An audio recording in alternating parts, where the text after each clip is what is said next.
It started like most things do in my neighborhood, with something small. A weird look from the HOA president, a snide remark about how my grass was a quarter-inch too high, or some sarcastic note about holiday decorations being up a day past the allowed period. Stuff that didn't really matter, but somehow got under your skin. That was Karen's way. She didn't scream or throw tantrums. No, she operated with fake smiles, passive-aggressive memos, and a smug sense of control over everyone else's property.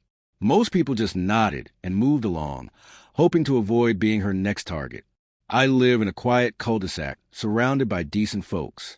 Retired couples, young families, and a few loners like me who just want to be left alone. But ever since Karen became the HOA president, things started to change. Rules popped up out of nowhere. Fines for things nobody had ever cared about before. She acted like our little neighborhood was her own personal kingdom, and she wore that position like a badge of honor. Then came the strangest rumor of all. It started as a joke, or at least we thought so. Someone at the community barbecue mentioned Karen had a master key. Supposedly, she claimed it could open every house in the neighborhood. People laughed. Just HOA gossip, we all said. No way that's true. But then strange things started happening. A gate found unlocked when it was always secured. Trash bins mysteriously dragged in before pickup day. Lights switched off inside homes where no one was supposed to be. At first, we thought it was just coincidences. A forgotten key. A kid playing around. But the whispers got louder, and people started watching more closely. One neighbor installed a door camera. Another put in motion sensors. What they caught on camera made our stomachs drop. Karen, walking up to front doors during the day when no one was home, slipping a key from her purse, trying it in the lock. And when it didn't work, she'd frown, knock once, and walk off like she was inspecting something. Sometimes she had a clipboard, sometimes just her phone. But it was her posture that bothered me the most. Like she was entitled. Like this wasn't wrong. Like she believed she had every right. Still, nobody wanted to call her out. It was easier to stay silent and hope she didn't come for you next. But I'm not wired like that. The final straw for me wasn't even the key thing. It was what happened to my front door. I came home one Friday after running errands to find deep scratch marks near the lock. My door frame was slightly chipped. The deadbolt had signs of being forced. Nothing stolen, nothing broken inside. But something was off. I checked my cameras. Sure enough, at exactly 2:47 p.m., Karen had approached the door, looked around, and tried to open it. She stood there for a full minute jiggling the key. Then she stepped back, made a phone call, and walked off. I didn't confront her. I wanted to, but something told me to wait, to be smart. That night, I talked to my son. He's a dispatcher at the local 911 center. He deals with calls from panicked people, bored people, people who just want to stir up trouble. I told him what was going on, showed him the video. He didn't even blink. Just said, "Got it." Flag her name and address in the system, just in case. I also upgraded my security system, reinforced the locks, installed smart sensors inside the frame. If someone even touched the door again, I'd know, and I'd have more than just a fuzzy video to show for it. What I didn't expect was how fast things would escalate. Karen wasn't done, not even close. 2 days later, I caught her standing at the curb, phone in hand, glaring at my house. She wasn't talking, just staring, like she was waiting for something to happen. I didn't wave. I didn't acknowledge her. But I did check my cameras again. She'd been by 3 times that day, each time stopping at the front step, each time leaving empty-handed. I had no idea that the next time she showed up, she'd try the key again. And when it didn't work, she called 911, not knowing who would pick up the line, not knowing my son would be the one to answer. The morning she called 911 started like any other, quiet, clear skies, and the usual neighborhood routine. Sprinklers came on around 6 a.m., dogs barked as joggers passed, and Karen was already out front walking in that stiff, determined pace of hers. Clipboard in hand, phone in the other. She always acted like she was running some military operation, HOA rule enforcement, as she called it. But that day, something was different. She wasn't patrolling lawns or snapping pictures of trash cans. She was watching my house again. I saw her from my living room window, standing near the sidewalk, not moving, just staring. Every few minutes, she would look at her phone and type something. I wasn't worried, but I was definitely paying attention. The security cameras were rolling. My door was locked. Everything was backed up to cloud storage. And, of course, my son was already on alert after our last conversation. We'd taken every precaution. But still, there was something off about the way she looked that morning, like she had already made up her mind to take things to another level. Around mid-morning, I heard the sound of footsteps near the front porch. Not loud, but steady, then a faint jiggling. I didn't even need to check the cameras. I knew it was her. I quietly stepped to the side window and peeked through the blinds. There she was, hand on my doorknob, that same smug expression on her face. She pulled out her so-called master key, slid into the lock, and tried turning it. Nothing. She twisted harder, then pulled it out and tried again. Still nothing. I could hear her frustrated sigh from inside. Then she started muttering to herself, pacing a little. She took out her phone. I didn't think she'd actually go through with it. But right there on my front steps, she dialed 911. Now, you have to understand, Karen's the type of person who uses authority like a weapon. She truly believed she had the power to enter anyone's home under the HOA rules. That some ridiculous clause buried deep in the contract gave her legal control over other people's doors. She must have expected the police to show up and demand I open the door, maybe even arrest me for interfering with HOA property, which doesn't even make sense. But that was her mindset. She thought she could twist the system in her favor. But what she didn't know, and what makes this whole thing unforgettable, is that my son, sitting in a 911 dispatch center downtown, picked up her call. He told me later she started the call by acting sweet, polite, even professional. "Hi, yes, this is Karen," she began. "I'm calling on behalf of the HOA. One of our properties is being locked improperly, and I'm being denied access." That's how she phrased it. Like I was a squatter in my own house. Like I was breaking some community law that existed only in her mind. My son didn't react at first. He just asked her for the address. When she gave it, he paused. That's when he realized exactly what was going on. She was standing at his father's front door, trying to make a false report. He kept his tone professional, never giving away who he was. He asked for clarification.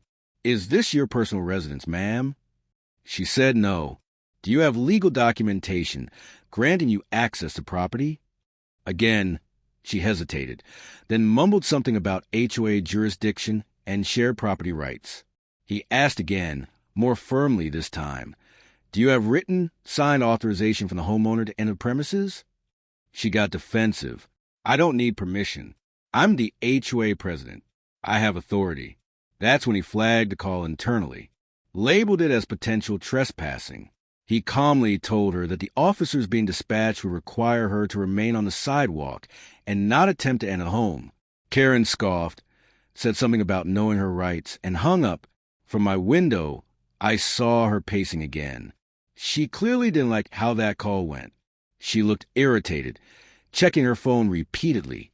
A few neighbors peeked out their windows, probably wondering why she was loitering on someone's front steps. She noticed them too and tried to act normal, like she was just checking on something. But I knew she was unraveling. And the best part? She still had no idea that the voice on the phone, the calm dispatcher who had just shut her down, was my son. About 15 minutes after the call, a black and white cruiser rolled into the neighborhood. Not speeding, not with sirens, just cruising in slow, deliberate silence. Karen saw it coming before I did. She straightened up instantly, shoulders back, chest out, arms folded like she was preparing for a press conference. This was her moment. You could practically see the self-satisfaction radiating from her face. She actually thought the police were about to walk up, thank her for doing her job, and force me to hand over my keys. But instead of pulling up right in front of the house, the patrol car eased to stop a few houses down, near the sidewalk. 2 officers stepped out, not rushing, but clearly alert. 1 male, 1 female. They didn't even acknowledge Karen at first, which threw her off completely.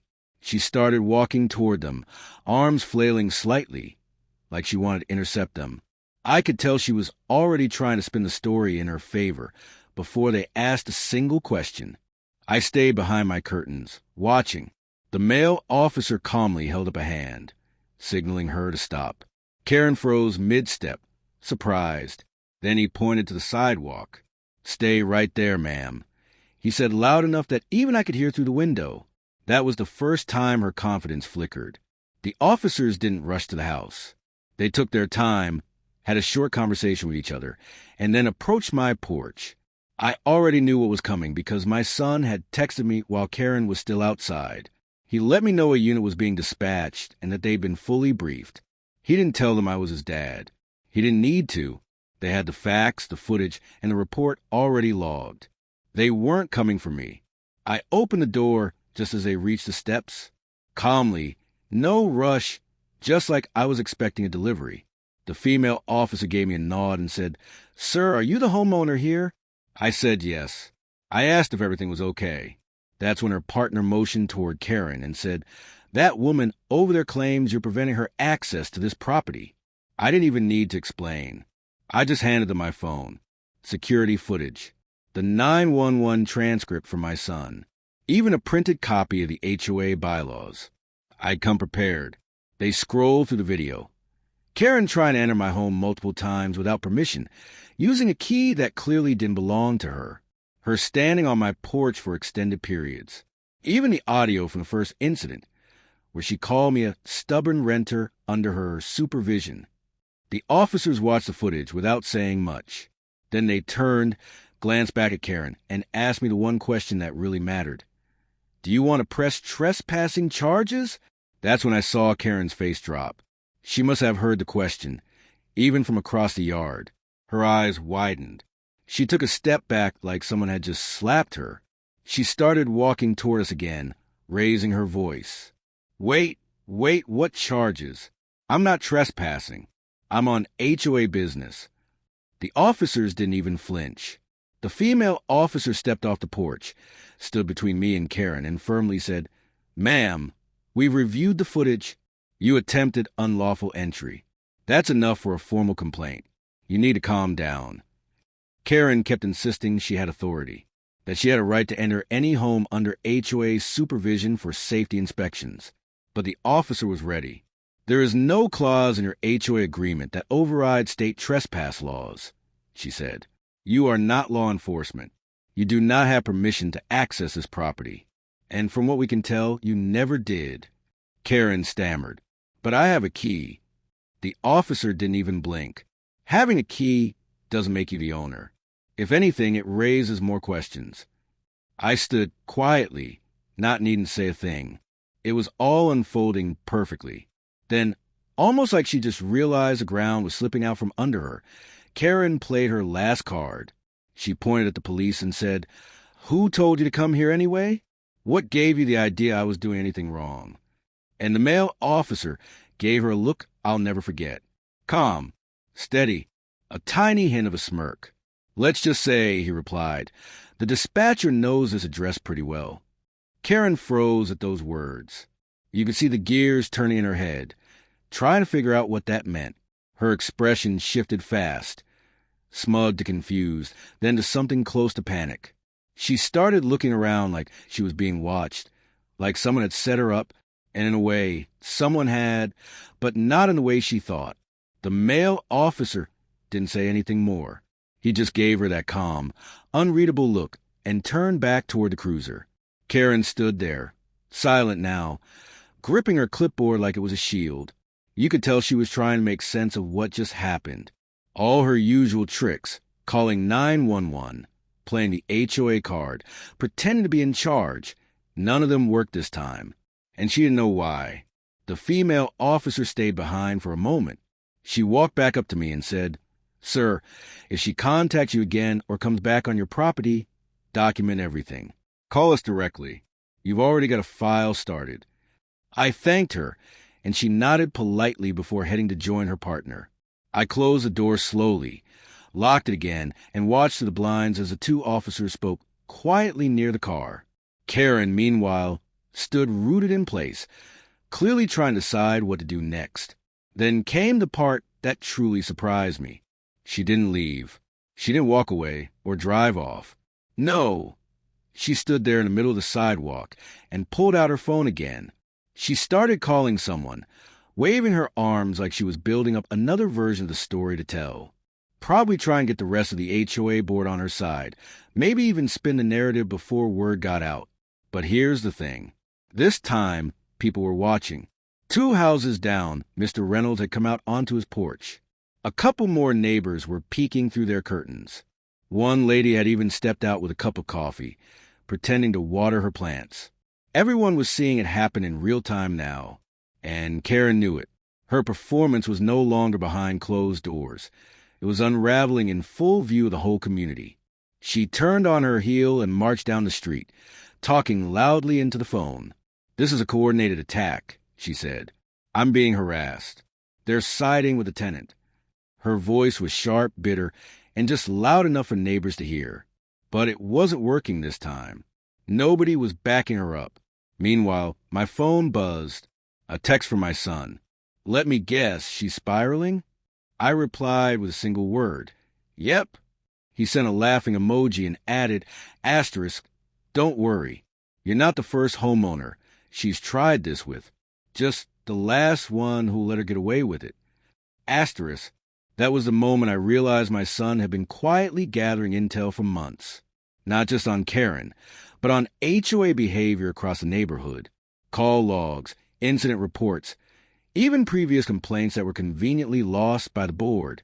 He was doing his own quiet investigation, piece by piece.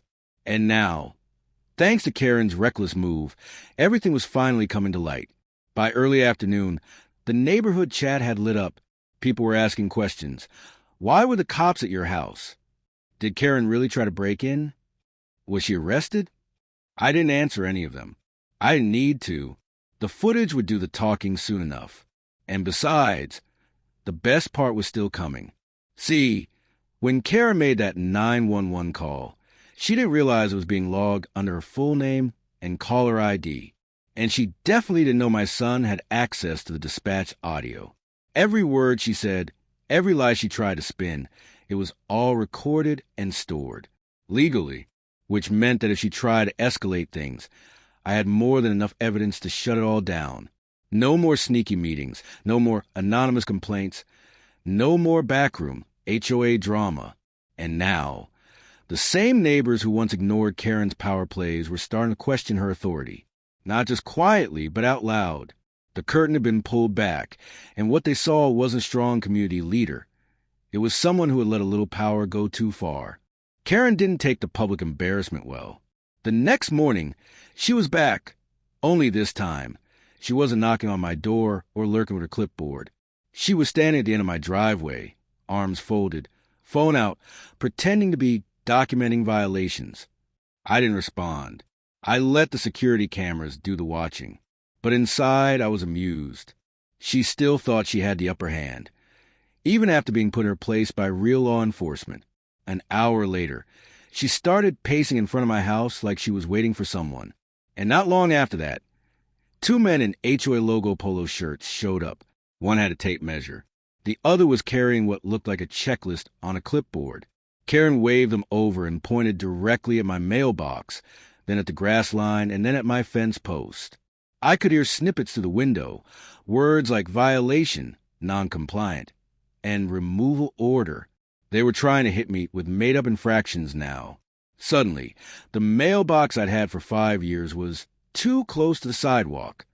The paint on my fence was too faded. My trash bins, which were inside my lock shed, were somehow visible from the street. None of it made sense. But I didn't interrupt. I let them talk. I let them write their little notes. And I made sure my cameras caught every second of it. Karen thought she was clever. Her plan was to drown me in paperwork, force me to attend a hearing, maybe even find me into submission. She didn't know that 2 days earlier, I had filed a formal grievance with the county. Not the HOA, higher than that. I'd outlined all the harassment, the fake key, the attempted entry, the misuse of authority. And most importantly, the 911 abuse. And that complaint was already being reviewed by the county's Homeowner Oversight Division. But even that wasn't the only thing I had brewing. My son had been talking to a former HOA board member who had resigned months ago under mysterious circumstances. Turns out, she had her own story about Karen, how she manipulated votes, bullied other members, and ignored community feedback.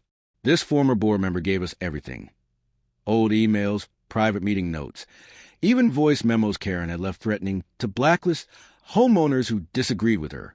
We were building a case, not just against Karen's behavior toward me, but against her entire reign over the neighborhood.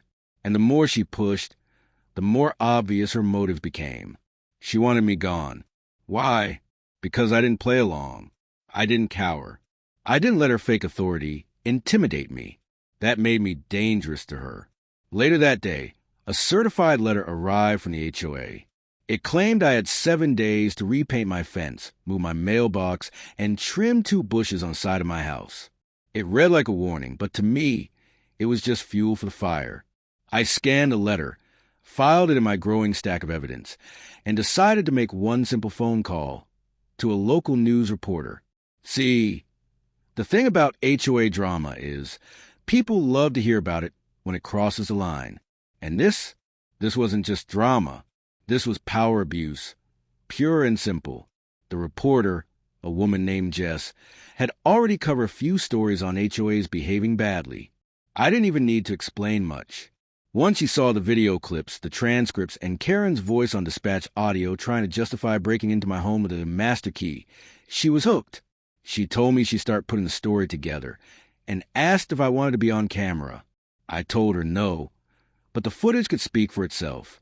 By the following morning, the entire tone of the neighborhood had changed. Karen wasn't strutting around. She wasn't waving her clipboard. In fact, she hadn't even left her house. Word must have started getting around, because people who'd never spoken to me before began waving when they passed by.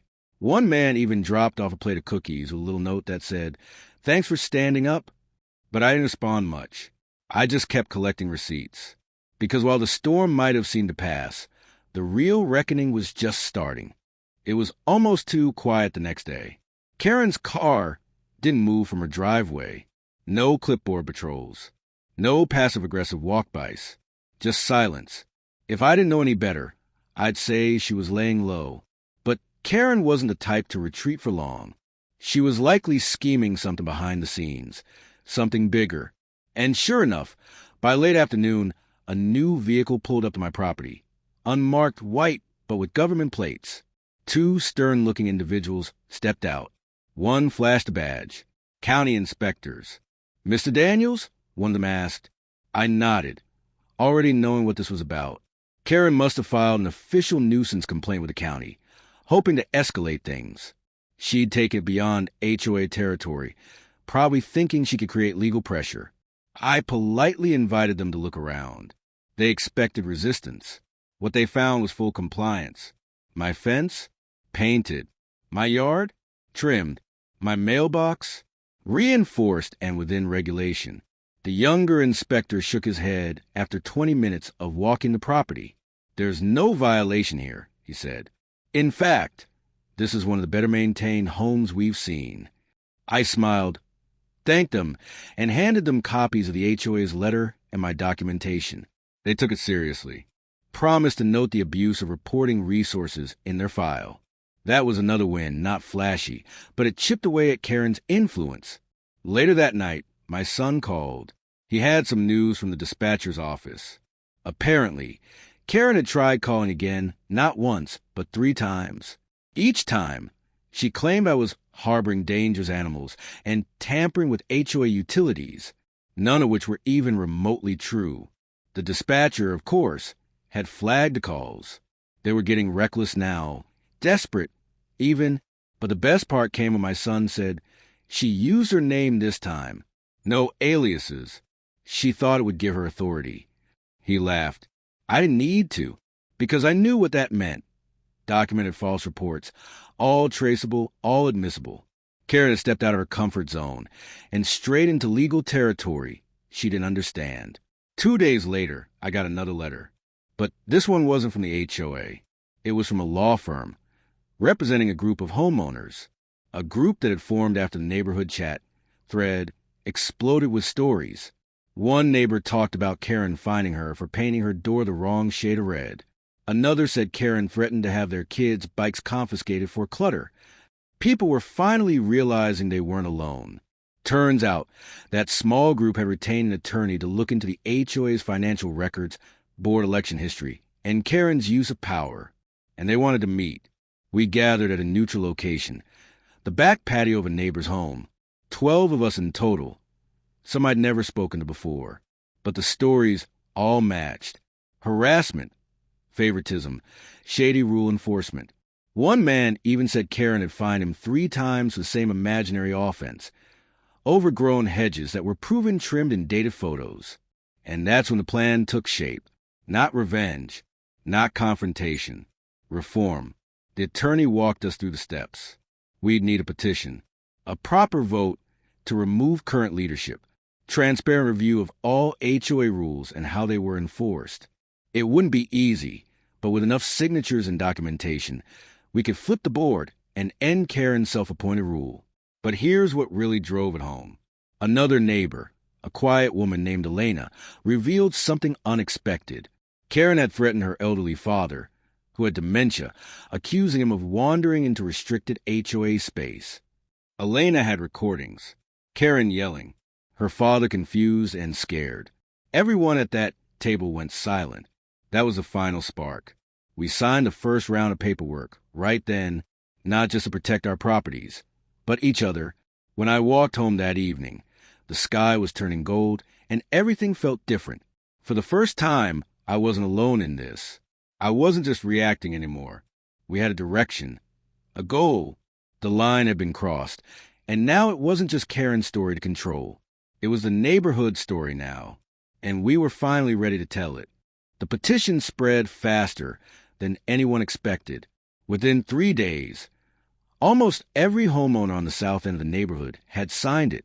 People who had never spoken up before were suddenly coming forward with stories, some small, some shocking.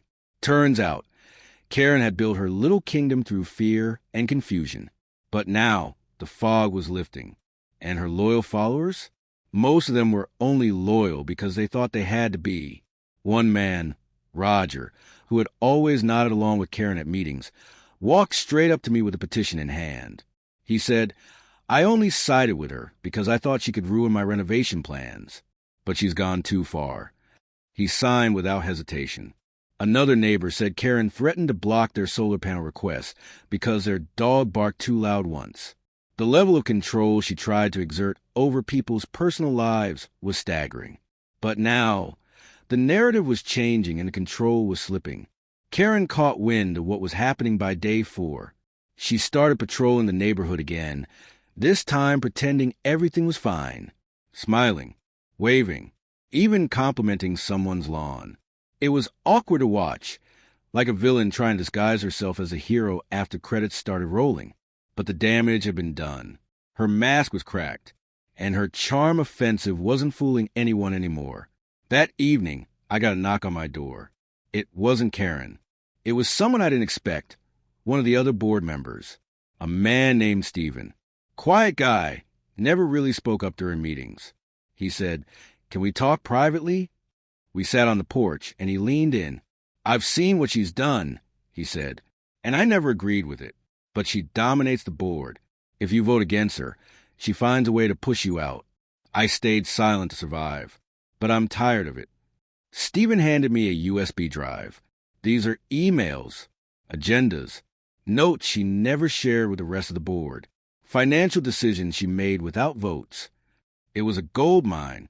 Proof that Karen had been operating unilaterally, violating every HOA bylaw she swore to uphold. I thanked him. He just nodded and left quietly. The next day, the attorney overseeing our reform group filed an official challenge. It included the petition's signatures, documentation, and a request for a special community meeting. By law, the HOA had 14 days to respond and schedule it. Karen didn't show up at the clubhouse that week.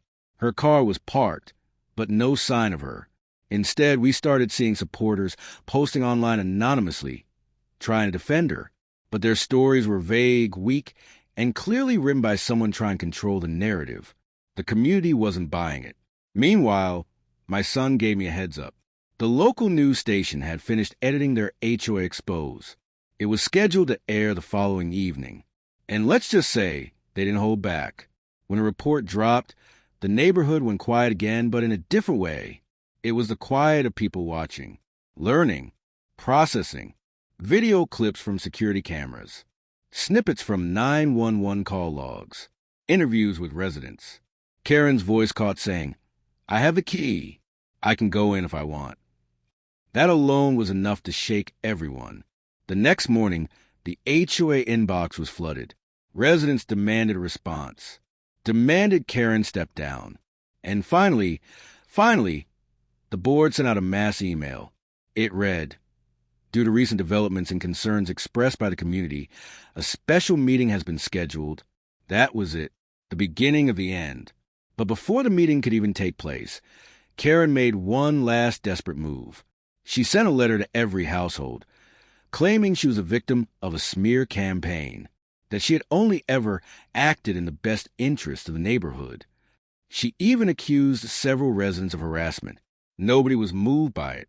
In fact, the only real response was laughter in the group chat when someone pointed out she spelled integrity wrong twice. The countdown had begun.